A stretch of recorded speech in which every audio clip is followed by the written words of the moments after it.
국민의힘 신원식 의원님 질의해 주시기 바랍니다. 네, 장관님 수고 많습니다. 장병들도 수고 많습니다. 정책의 실패가 경제 등 비안보 분야는 바로 국민의 손으로 배달이 쉽게 말하면 되는데 이 안보 정책의 실패는 배달되는 시간이 통상 좀 늦습니다. 그런데 드디어 문재인 정권의 잘못된 안보 정책의 참담한 성적표가 배달됐습니다. 그런 측면에서 5년 동안 무슨 일이 있었는지 제가 여쭤보겠습니다. 2017년 5월 10일 문재인 정부 출범했죠?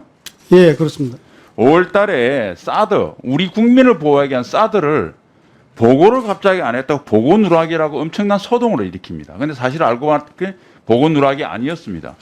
그래서 당시 한민국 국방부 장관 김감진 안보실장을 조사를 했는데 아무 혐의가 안 나왔습니다.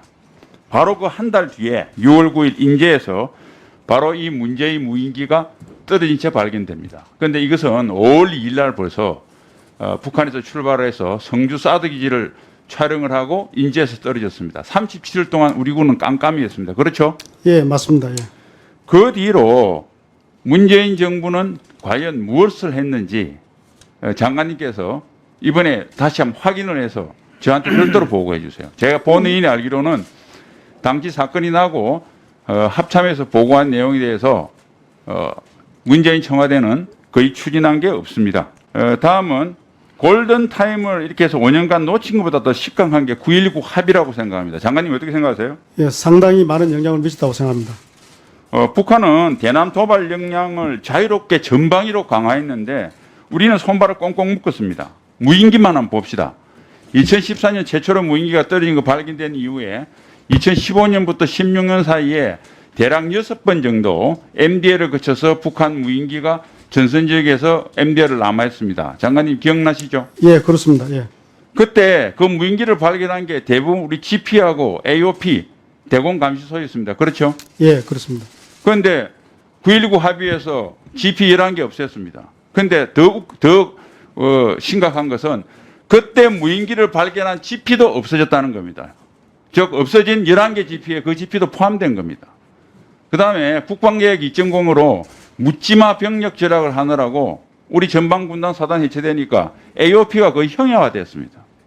그러니까 골든타임 놓친 것뿐만 아니라 북한 무인기가 드러나올 수 있도록 더 유리한 조건을 조성해 주는 게 바로 9.19 군사합의다. 그 다음에 더더 심각한 게 비행금지구역입니다. 장관님 비행금지구역 동부 15km, 서부 10km죠? 예, 맞습니다. 예. 요 비행금지구역 하려면 우리 사단하고 군단 무인기가 운용될 수 있습니까? 없습니까? 현실적으로 어렵습니다. 아니, 그거 못하죠. 그 이내 띄워야 되는데. 예. 대대급 무인기에 600억 들어갔습니다. 사단급 무인기에 3,500억 들어갔어요. 4,100억. 그냥 사장시킨 겁니다. 왜? 김정은한테 잘 보이기 위해서인 거 아닙니까?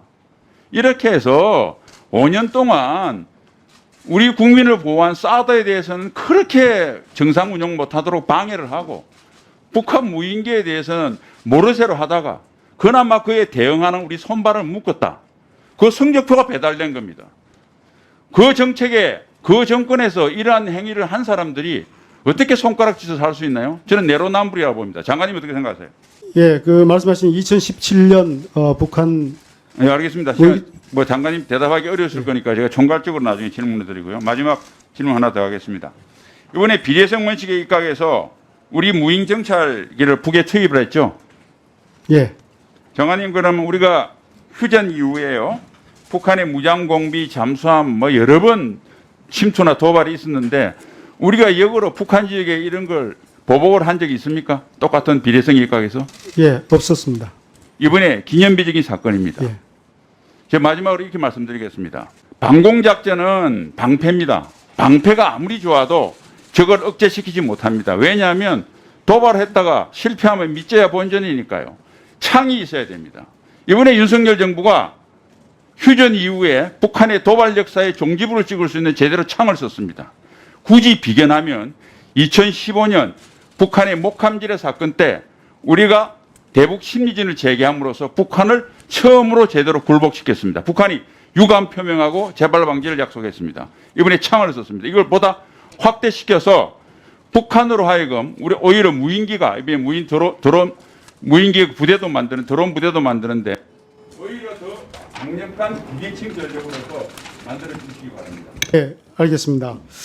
그 먼저 그 우리가 무인기를 북한 지역으로 침투를 시켰던 그 점에 대해서는 앞으로도 우리가 무인기에 대해서는 좀 더 공세적으로 운용을 할 계획입니다. 그 점을 말씀드리고 그다음에 우리 적의 공중 위협에 대한 우리 방공 체계에 대해서 말씀하셨는데 우선 가장 큰 것은 항공기에 대한 위협입니다. 그래서 적의 항공기에 대해서는 우리가 레이더나 그다음에 육안으로 보고 대응을 하는데 레이더에 식별하고 그다음에 자동으로 요격하는 체계가 있고 또 육안으로 보고 직접 조준해서 격추시키는 그러한 체계가 가장 상위 개념입니다. 그다음 두 번째는 미사일 위협에 대한 요격입니다. 이것은 거의 자동으로 레이더에서 포착이 되고 자동으로 요격하는 그러한 체계가 있고요.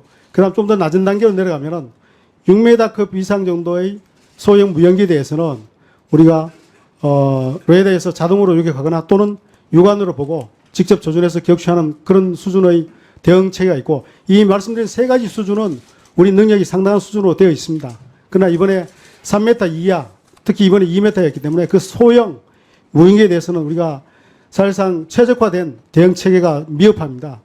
그리고 훈련도 또한 미흡한 부분이 있고 그래서 그 점에 대해서는 상당히 아쉽게 생각하고 앞으로 우리 군이 이 분야에 대해서 집중적으로 능력을 확대하고 운영 개념 발전시키고 훈련을 철저하게 하겠다는 말씀을 드립니다. 이상입니다. 예, 수고하셨습니다. 신혜식 의원님. 경기 부천시 의뢰 서른 의원님 질의해 주시기 바랍니다. 대통령은 국군 통수권자인데 적어도 어제 그제 있었던 이 사안에 대해서 5대 드론이 넘어왔는데도 불구하고 한 대도 격추 못 시키고 그냥 쳐다보고만 있었습니다. 통수권자로서 이 부분에 대해서 뭔가 말씀이 계셔야 되는데 아무 말씀이 없습니다. 국방장관이 사과했다지만 이 국방장관만의 문제는 아니라고 생각합니다. 대통령께서 이 부분에 대해서는 사과를 하는 게 난 맞다고 생각합니다. 장관 어떻게 생각하세요? 이 부분을 대통령께서도 심각한 문제로 인식을 하시고 계십니다. 네. 특히 그동안 우리 군이 뭘 했는가 하는 점에서 네, 알겠습니다. 그 다음에 확전을 각오하고 무인기를 침투하라고 대통령께 지시를 하셨는데 장관께서 그 지시를 받은 시간이 언제입니까? 정확히 말씀해 보세요. 지금 당장. 그게 제가 최초 보고 드렸을 때입니다. 그게 몇 12시, 시입니까? 12시 12분경에 제가 전화드렸습니다. 난 12시 12분이죠. 예, 그렇습니다. 12시 12분인데 근데 이게 어떤 의미인지 잘 아시죠? 확전을 각오하고 무인기를 올려보내라. 대통령이 그렇게 지시하셨는데 이거는 확전이라는 사실은 엄청난 이야기입니다. 그런데 그 저녁에 뭐 했습니까? 송년회 했습니다. 이게 앞뒤가 맞습니까? 전쟁을 각오하고 무인기를 위로 보내라고 했는데 그런데 한가하게 송년을 해요? 이게 이해가 됩니까? 국민들이 이걸 이해를 하겠습니까? 정상적인 자세라면은 대통령께서 전투복 입고 벙커에서 이 상황을 지켜보면서 어떻게 돌아가는지 보고 있어야 이게 상식에 맞는 얘기 아니겠습니까? 예, 답변 드리겠습니다. 아니 답변할 필요 없어요. 어떠냐 말이에요. 이게 말이 되느냐 말이에요. 송별해야 할 상황이냐고 이게. 예? 모든 걸 다 한 번 더 전쟁이 일어날 각오까지 하고서 위로 정책을 보내라고 그랬는데 근데 송별을 하고 앉았다? 도대체 이해를 할 수 없어요. 그래서 이 명령 자체가 사실이냐 의구심이 들 수밖에 없어요. 틀림없는 사실이죠. 예, 그렇습니다. 그 이해가 갑니까? 송별회 하신 거? 답변 드리겠습니다. 그 부분에 대해서.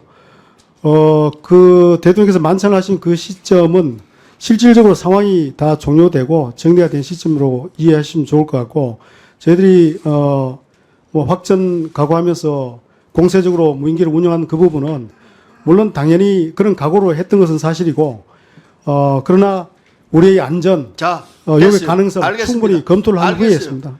그게 아니란 자세예요. 적어도 확전을 각오하고 무인기를 북쪽으로 올려보냈을 때 북쪽에서 그 뒤에 반응이 있을 거라는 거 알았어야 될 거 아니에요. 물론 그들이 모르고 그냥 넘어갔을 수 있습니다. 그러나 우리 입장에서는 그 뒤에 어떤 상황이 전개될지 대기하고 있어야 맞는 거죠. 상황이 끝났다. 그게 상황이 끝난 거예요. 북이 다시 재차 무인기를 내려보든지 아니면은 더 심한 도발을 해볼 가능성이 충분히 있는데도 불구하고 송년회하고 있다는 게 얘기 되냐 말이에요. 상황이 끝났다고 끝날 얘기예요, 이게? 지금 상황이 끝났어요. 그렇게 변명을 하니까 이 상황이 안 풀리는 거예요. 다시 묻겠어요. 하나도 격추하지 못하고 그냥 올라갔습니다.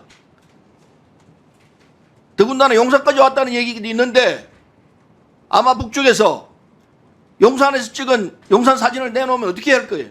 지금 거짓말한 게 다 드러나는 거 아니에요? 예. 그럴 때는 어떻게 할 것이에요? 그 용산까지는 오지 않았던 것은 저희들은 확신을 합니다.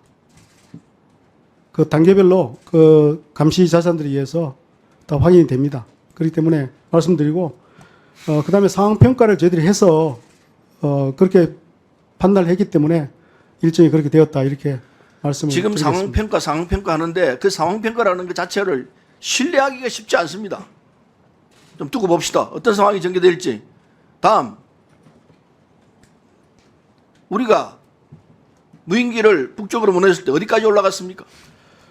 어디까지 갔느냐 하는 문제는 제가 별도로 나중에 보고 드리겠습니다. 지금 공개된 자리에서 말씀드리기는 좀 곤란하고요. 그 항로 마찬가지 공개하기는 좀 적절하지 않은 것 같습니다. 알겠어요. 국민들이 지금 일반적으로 알고 있는 건 5km 뭐 그 정도로 알고 있어요. 10km 이런 정도로 알고 있는데 전혀 국민들은 납득할 수가 없어요. 3배 보복을 한다고 그랬습니다.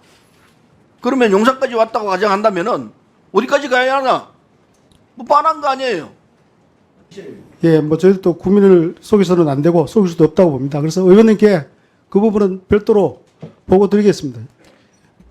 예, 서른인님 수고하셨습니다. 네, 성일종 의원입니다. 아까 신원식 간사님께서 북한 결의안에 대해서, 규탄 결의안에 대해서 말씀을 하셨는데 양당 간사님 협의를 해서 꼭 관철을 시켜주시기 바랍니다. 아니, 대한민국이 북한을 공격한 적이 있습니까? 남북 간에 협의가 있었으면 대한민국이 먼저 깬 적이 있습니까? 항상 북이 먼저 깼습니다. 이번에 9.19 군사합의 깬 것도 이거 내려보낸 것도 북이 한 거예요. 지금 이 9.19 군사합의가 얼마나 무서운 일이냐. 서부전선에서 비행금지 구역에 드론을 못 띄우게 돼 있잖아요. 10km를 동부에 15km. 문재인 정부에서 GP를 허락했지 않습니까? 그러니 감시자산이 설치할 수가 없는 거예요. 이거에 대한 원죄가 어디 있는데 이제 윤석열 정부가 출범한 지 6개월 좀 지났습니다. 이 문제에 장비를 설치하고 군사적으로 보강을 하려고 하더라도 몇 년이 걸리는 거예요. 그런데 이거를 마치 이게 장관님 드론이 몇 킬로나 나갑니까? 이 드론이 몇 킬로나 성주 사드 기지에 와서 떨어졌잖아요. 예. 돌아가다가 예. 그게 몇 킬로였어요? 비행 거리 말씀하시는 거. 아니 무게가 중량이 중량이 13kg였습니다. 예, 그렇습니다. 13kg. 아주 그런데 소형입니다. 마치 여기에 폭탄이 실려 있는 것처럼 자꾸 민주당 의원들 얘기를 하시는데 그렇게 얘기하시면 민주당 정부에서 국방이 허락된 거 9.19 군사합의에 대해서 규탄 결의안 내는 것부터 동일하십시오. 그리고 이러한 우리 군을 해체 수준까지 이르게 했었고 이런 행위했었던 이런 통치 행위에서부터 문제가 있는 거라는 것을 인정하고 가셔야 합니다. 그게 아니고 지금 이렇게 선로가 바뀐 이런 공격을 하는 것은 저는 맞지 않다고 생각을 해요. 또 2017년 사드 기지를 촬영하고 넘어가다가 그 당시 드론이 추락을 했어요. 예, 그렇습니다. 문재인 정부에서 이러한 드론의 출연이 됐었는데 이에 대한 대책이나 이런 것들을 공문으로 내려보내거나 해서 드론 대책을 문재인 정부에서 수립한 적이 있습니까 없습니까? 제가 기억하는 것은 없는데 한번 확인을 해보겠습니다. 지금 이 북한의 드론이 그 당시 드론하고 이번에 출연한 드론하고 차이가 있습니까 없습니까? 그 규모면에서는 유사합니다. 유사하지요. 예. 자, 그런데 이러한 거가 있었을 때 왜 국방 대책을 그 전에는 안 세웠습니까? 그게 저희들도 안타깝게 생각하는 부분이고. 그러면 그때 더 많은 노력을. 지금 우리 정부에서 이런 드론에 대해서 대책을 세운다 그러면 앞으로 예산 반영에서부터 부대 편성에 이르기까지 작전 수행할 수 있는 완벽한 준비까지 얼마 정도 걸립니까?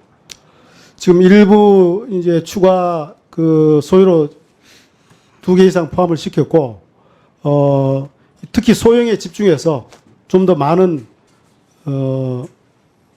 전력들을 확보하기 위해서 노력을 하겠습니다. 기간이 얼마나 걸립니까? 짧은 기간에 기간이 이게 얼마나 획득으로 하면은 뭐 1년 이내에 확보가 가능하다고 봅니다. 빨리 이거 예. 대책을 세우시기 바랍니다. 예, 하셨어요? 그래서 필요한 부분에 대해서 저희들이 예산을 그 국회에 그리고 이 도출을 하겠습니다. 훈련량도 그렇습니다. 훈련량도 18년도에는 60만 회를 훈련을 했었어요. 9.19 군사 합의가 되고 나서 21년도에 18만 뺏기는 훈련을 못했단 말이에요.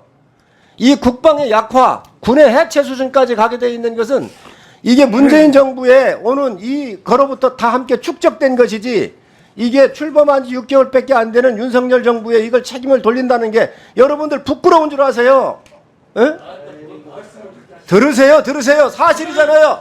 지피를 뭐를 편들으라는 거예요? 사실이잖아요, 사실. 에? 아니, 문재인 정부에서 국방 다 해체했지, 이걸 누가 했습니까, 지금? 에? 그러면 왜 이런 드론이 왔을 때 그런 대책을 못 세운 거예요, 민주당 정부는? 민주당 정부에서 이런 대책 하나, 고민 하나, 공문 하나 해놓은 거 없잖아요. 그래 놓고 와서 지금 현재 이걸 정치 공세한다고 하는 것이, 그러면 당장 9.19 군사 합의 위반한 거에 대해서 대북 규탄을 하세요. 그거라도 해야 될 거 아니에요. 지금 민주당이 대하는 것이 이것도 그렇습니다. 자, 대한민국의 장관님, 이거 대한민국 정부 교란용입니까, 아닙니까? 교란 의도가 있다고 봅니다. 예, 교란용이라고 판단하시지요? 예, 그렇습니다. 지금 대한민국 내부에 이 여러 가지를 교란하기 위한 이 전술적인 목표가 함께 있는 거예요. 이런 것들을 민주당도 알아야지. 지금 말이야, 이거를 전부 다 새 정부한테 책임이라고 떠넘기는 건 먼저 여러분들 정부에서부터 고야정사하시기 바랍니다.